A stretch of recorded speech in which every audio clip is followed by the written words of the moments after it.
Ազգային ժողովի մեծարգո նախագահ, հարգելի գործընկերներ, հարգելի մարդու իրավունքների պաշտպան, գայթակղությունը չափազանց մեծ է խոսել այլ թեմաներից, բայց ես կաշխատեմ անդրադառնալ մարդու իրավունքների պաշտպանի զեկույցին եւ կսկսեմ ինձ համար անընդունելի ձևակերպումներից։ Դուք ձեր զեկույցում, պարոն Թաթոյան, կանանց իրավունքների մասին խոսելուց նշել եք հետևյալ միտքը. կինը ինքնուրույն, իրավատեր եւ արժանապատիվ մարդ է։ Մեղմ ասած, այս ձևակերպումը ոչ տեղին էր, եթե դուք այս ձևակերպմամբ կարդայիք զեկույց 20-րդ դարի 20-30-ական թվականներին որևէ խորհրդարանում, սա կլիներ ընկալելի, բայց 21-րդ դարում Թավշյա հեղափոխությունից հետո ՄԻՊ-ի զեկույցում կանանց մասին խոսել երկու տողով, այն էլ նշելով, որ կինը մարդ է, այն էլ արժանապատիվ, սա անթույլատրելի է։ Դուք ձեր ձևակերպման մեջ եւ բացատրության մեջ այս հարցը երբ հնչեց, ասեցիք, որ ժամանակը չի հերիքել, որ ավելի խորքային բացատրեք կանանց իրավունքների մասին։ Ես ձեզ ուզում եմ վստահեցնել, որ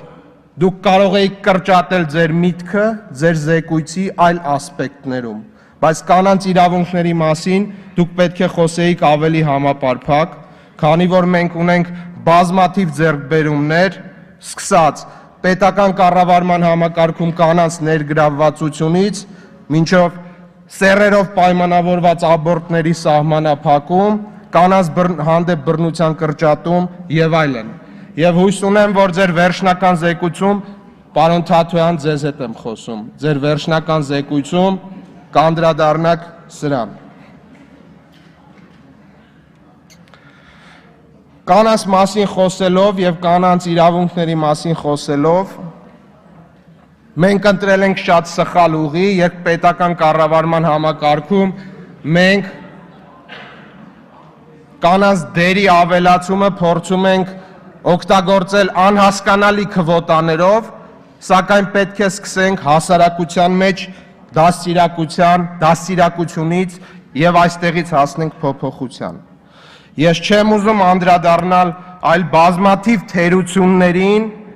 եւ ոչ ամբողջական նկարագրություններին, որ առկա էր ձեր զեկույցում, բայց ես կխոսեմ մեկ այլ հանգամանքի մասին։ Երկրորդ ասպեկտը, որի մասին կարելի է շատ երկար խոսել, Հայաստանի Հանրապետությունում իշխող հոգեբանական բռնության մթնոլորտի հանդեպ ձեր զրոյական վերաբերմունքն է։ 2 տարի է անցել հեղափոխությունից եւ 2 տարի շարունակ իշխանությունը որպես ընդհանուր համակարգ եւ իշխանության մեջ գտնվող առանձին մարդիկ ամենօրյա ռեժիմով ենթարկվում են տերորի, ամենօրյա ռեժիմով ենթարկվում են հոգեբանական բռնության, ել չեմ ասում կանանց մասին ինչեր են խոսում, ինչեր են ասում, ինչ տիպի տերորի են ենթարկում մեր իշխանական կանանց եւ ձեր վերաբերմունքը եւ գնահատականը զրոյական է։ Ես այստեղ միտում եմ տեսնում եւ ուզում եմ, որ դուք հստակ հասկանաք, որ դուք աշխատել եք մինչև հեղափոխությունը եւ հեղափոխությունից հետո, բայց այս իշխանությունը միակ լեգիտիմ իշխանությունն է, որի օրոք դուք աշխատել եք։ Ես չեմ ուզում նսեմացնել մարդու իրավունքների պաշտպանի գրասենյակի կատարած հսկայական աշխատանքը եւ խոնարհվում եմ պրոֆեսիոնալների առջեւ, որոնք այնտեղ աշխատում են։ Բայց ես ձեր գործունեության մեջ երկակի ստանդարտներ եմ տեսնում։ Ինչպես է լինում, երբ դուք կայծակնային արագությամբ արտահայտում եք ձեր վերաբերմունքը այս ամբիոնից հնչեցրած մեր գործընկերոջ տեքստի նկատմամբ։ Ես չեմ ուզում նսեմացնել բռնության,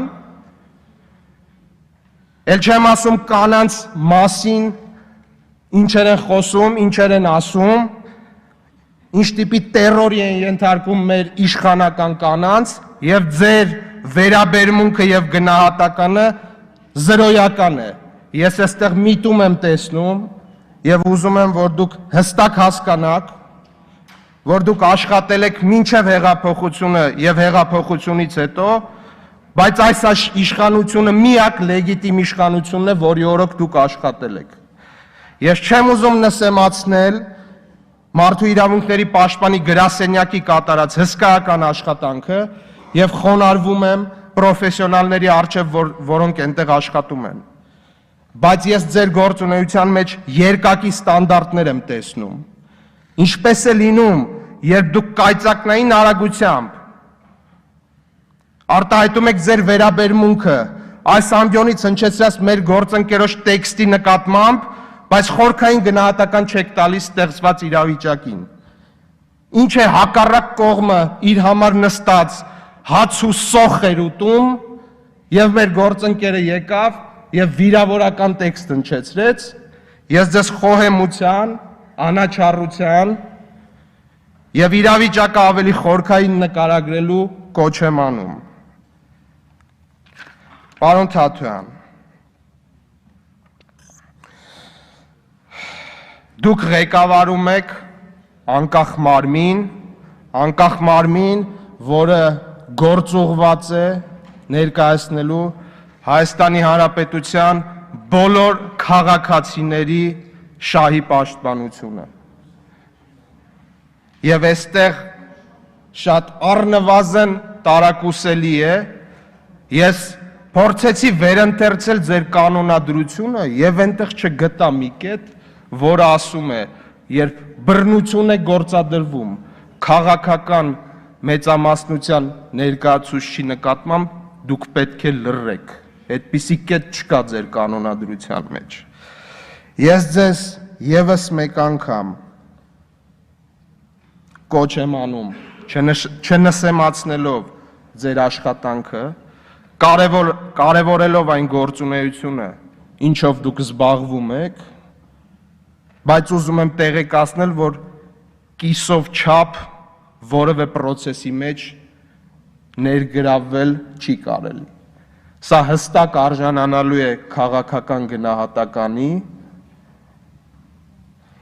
եւ ըստ այդմ